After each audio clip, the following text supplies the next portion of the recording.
तुमकुर में वजीर आला सिद्धारमैया और वजीर दाखिला डॉक्टर जी परमेश्वर ने नए बैनुल अक़वामी क्रिकेट स्टेडियम की संग बुनियाद रखी है।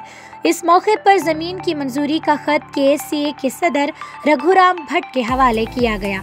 डॉक्टर परमेश्वर ने BCCI के अहदेदारों को मुबारकबाद देते हुए कहा कि ये तवील अरसे से इंतज़ार किया जाने वाला स्टेडियम क्रिकेट की तरबियती सहूलतों के क़याम में भी मददगार साबित होगा।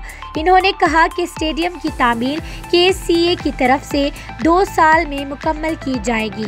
इन्होंने वसंता नारा सुपारा में सनती इलाके के लिए मखसूस 20,000 एकड़ ज़मीन के बारे में भी बात की है, जिसकी हिमायत वज़ीर आला सिद्धारमैया ने की। फूड पार्क का आगाज़ हो चुका है और 500 एकड़ ज़मीन जापानीज टाउनशिप के लिए मखसूस की गई है। डॉक्टर परमेश्वर ने मुकामी लोगों को रोज़गार फराहम करने की अहमियत पर जोर दिया, क्योंकि इन्हें सनती तरक्की के लिए ज़मीन से महरूम किया गया है। इन्होंने मज़ीद कहा कि मुकामी अफराद पर ज़्यादा तवज्जो दी जानी चाहिए और तुमकुर के तमाम हलकों की मजमूई तरक्की के लिए फ़ंड्स फराहम करने की दरख्वास्त की है। इस तकरीब में मुतअद्दिद अहम शख्सियात शरीक हुए हैं, जिनमें वज़ीरा प्रियांक खरगे, KN राजन्ना और दीगर मुकामी रहनुमा भी शामिल हैं।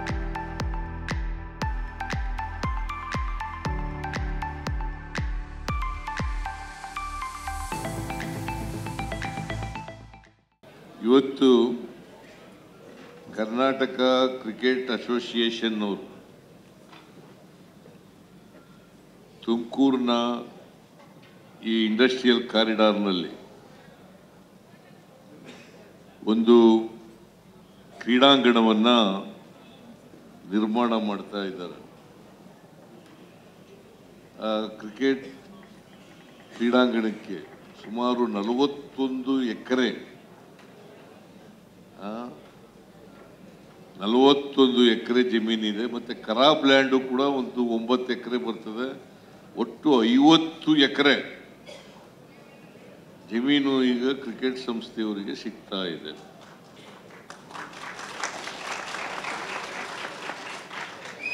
ಇದು ಒಳ್ಳೆ ಪ್ರದೇಶ, ಒಂದು ಇಂಡಸ್ಟ್ರಿಗಳು ಬರ್ತಕ್ಕಂಥ ಪ್ರದೇಶ, ಎರಡನೇದು ತುಮಕೂರಿಗೆ ಹತ್ರ ಇರ್ತಕ್ಕಂಥದ್ದು, ಬೆಂಗಳೂರಿಗೆ ಹತ್ರ ಇರ್ತಕ್ಕಂಥದ್ದು। ಬೆಂಗಳೂರಿಂದ ಎಷ್ಟು 90 ಕಿಲೋಮೀಟರ್ ಇಲ್ಲಿಗೆ? 90 ಕಿಲೋಮೀಟ್ರು, 1.25 ಗಂಟೆ ಜರ್ನಿ, 1.25 ಗಂಟೆ ಜರ್ನಿ। ಸೊ ಇಲ್ಲಿ ಮಾಡ್ತಾ ಇರ್ತಕ್ಕಂಥದ್ದು ಬಹಳ ಸಂತೋಷದ ವಿಚಾರ। ಕ್ರಿಕೆಟ್ ಅಸೋಸಿಯೇಷನ್ನವರು ನನಗೂ ಕೂಡ ಮನವಿ ಮಾಡಿದರು, ನಾವು ತುಮಕೂರಿನಲ್ಲಿ ಮಾಡ್ತಾ ಇದ್ದೀವಿ, ತುಮಕೂರಿನಲ್ಲಿ ಜಾಗ ಕೊಡಬೇಕು, ಮೈಸೂರಿನಲ್ಲಿ ಮಾಡ್ತೀವಿ, ಮೈಸೂರಿನಲ್ಲಿ ಜಾಗ ಕೊಡಬೇಕು ಅಂತ ಹೇಳ್ತಾ ಇದ್ರು। ಮೈಸೂರಿನಲ್ಲೂ ಕೂಡ ಹೇಗೆ ತುಮಕೂರಿನಲ್ಲಿ ಜಾಗ ಕೊಟ್ಟಿದ್ದಾರೆ KDBಯಿಂದ, ಮೈಸೂರಿನಲ್ಲೂ ಕೂಡ ಸರ್ಕಾರಿ ಜಮೀನನ್ನು ಕೊಡುತ್ತೇವೆ। ಆದರೆ ನೀವು ಇಲ್ಲಿ ಈ ಭಾಗದಲ್ಲಿ ಕ್ರಿಕೆಟ್ ಅಭಿಮಾನಿಗಳು ಬಹಳ ಜಾಸ್ತಿ ಇದ್ದಾರೆ, ಕ್ರಿಕೆಟ್ಟು ನೋಡ್ತಕ್ಕಂಥ ಜನರು ಬಹಳ ಜನ ಇದ್ದಾರೆ, ಮತ್ತು ಈ ಭಾಗದಲ್ಲಿ ಕ್ರಿಕೆಟ್ ಬೆಳೀಲಿಕ್ಕೆ ಅವಕಾಶವನ್ನು ಕಲ್ಪಿಸ್ಕೊಡ್ಬೇಕು। ಕ್ರಿಕೆಟ್ ಬೆಳೀಲಿಕ್ಕೆ ಅವಕಾಶವನ್ನು ಕಲ್ಪಿಸ್ಕೊಡ್ಬೇಕು। ಈಗ ಹೇಳ್ತಾ ಇದ್ರು, ಯಾರು ನಮ್ಮ ರಾಜಣ್ಣ ಹೇಳ್ತಾ ಇದ್ರು, ನೀವೇ ಹೇಳ್ತಾ ಇದ್ದು, ರಾಜಣ್ಣವರು ಹೇಳ್ತಾ ಇದ್ರು, ಬೇರೆಯವರು ಕೂಡ ಹೇಳ್ತಾ ಇದ್ರು, ಇದು ಈ ಏರಿಯಾ ಒಂದು ಅಭಿವೃದ್ಧಿ ಆಗೋದ್ರ ಜೊತೆಗೆ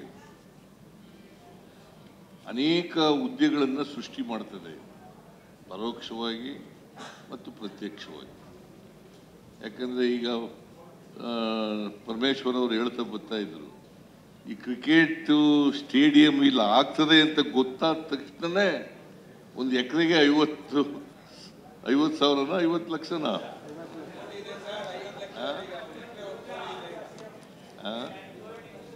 50 ಲಕ್ಷ ಜಾಸ್ತಿ ಆಗ್ಬಿಡ್ತು ನೋಡಪ್ಪ ಸುರೇಶ್ ಗೌಡ, ನಿಮ್ಮ ಕಾನ್ಸ್ಟಿಟ್ಯೂನ್ಸಿನಲ್ಲಿ ಇವೆಲ್ಲ ನಡೀತಾ ಇದೆ। ಅದೆಲ್ಲ ನೀನು ಮನವಿ ಮಾಡೋದು ಇದ್ದೇ ಇರ್ತದೆ। ದುಡ್ಡೇ ಇಲ್ಲ ಅಭಿವೃದ್ಧಿನೇ ಮಾಡಲ್ಲ ಅಂತ ಏನು ಕೇಳ್ತೀಯ ನೀನು? ನಮ್ಮ ಸರ್ಕಾರ ದುಡ್ಡೇ ಇಲ್ಲ ಅಂತ ಹೇಳೋದು ಒಂದ್ ಕಡೆ, ಅಭಿವೃದ್ಧಿಗೆ ಕೇಳೋದು ಒಂದ್ ಕಡೆ, ಎಲ್ಲಿಂಗೆ ಕೇಳ್ತಾ ಇದ್ದೀರಿ?